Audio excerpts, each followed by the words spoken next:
ఇంకా ఉంచావా ఇన్ని పాలు?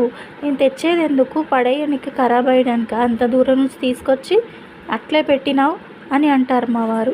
ఎందుకంటారు? ఎందుకు ఇన్ని పాలు తీసుకొచ్చారో, ఇన్ని పాలు తాగుతారా మీరు అనుకోవచ్చు.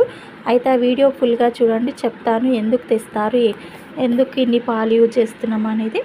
అయితే వీడియో విషయానికి వచ్చేస్తే 2 లీటర్ల పాలు ఇవి సపరేట్ అనమాట. ఆవు పాలు ఒకటి, బర్రె పాలు ఒకటి.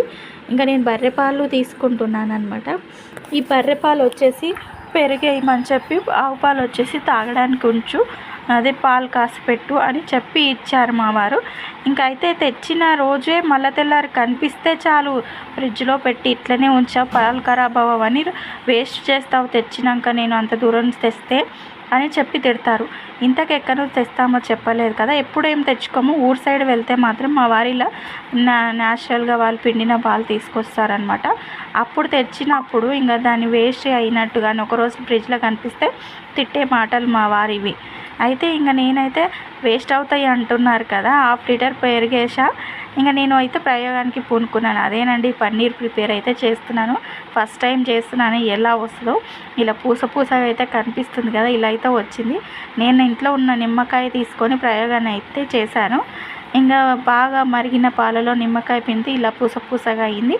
కాసేపు కరిగించి ఇలా జల్లెడలో వేసి అయితే వైట్ క్లాత్లో వేసి కట్టి చేద్దామని చూశాను. ఒకవేళ మా వారు అన్నట్టు వేస్ట్ అవుతాయా, లేదంటే నేను ఇంకా వేస్ట్ అవ్వకుండా ఒక ప్రయోగం సక్సెస్ అవుతాను. నెక్స్ట్ టైం తెచ్చినప్పుడు వేస్ట్ అయినాయి అనకుండా తెచ్చిన రోజే ఫ్రిడ్జ్ నుంచి తీసి ఇలా పన్నీర్ అయితే ప్రిపేర్ చేయొచ్చు అని డిసైడ్ అయ్యి నేనైతే ఇలా చేస్తున్నాను. ఇంకా పన్నీర్కి గుడ్డలు అయితే వైట్ క్లాత్లో, ఫ్రెష్ క్లాత్లో ఇలా కట్టి పెడుతున్నాను. ఇది సక్సెస్ అయితే కనుక ఇక మా వారు నోటికుంటే మా పాలు తెచ్చిన ఇది ఉన్నాయా అనే వరకే అయిపోగొట్టి మళ్ళీ తీసుకురానే విధంగా చేస్తాను.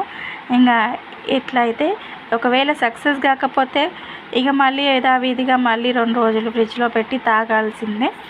తనకు ఇంకా అన్నమాట పడాల్సిందే. అయితే ఇంత గట్టిగా అయితే ప్రెస్ చేసి ఎంత కష్టమో, ఇంత ఈ 1/2 లీటర్ పాలకి వచ్చింది. ఇది ఇంతవరకు వర్కౌట్ అవుతుందా, కర్రీకి సరిపోతుందా లేదా, ఏం చేస్తా అనేది నెక్స్ట్ వీడియోలో చూడండి. మా వారు అన్నట్టు నేను వేస్ట్ చేసినట్ట లేదంటే సేవ్ చేసినట్ట 2 రోజుల వరకు అయితే ఫ్రిడ్జ్లో ఉండి కాస్తాను. రోజు కొన్ని కాసుకొని తాగుతాము.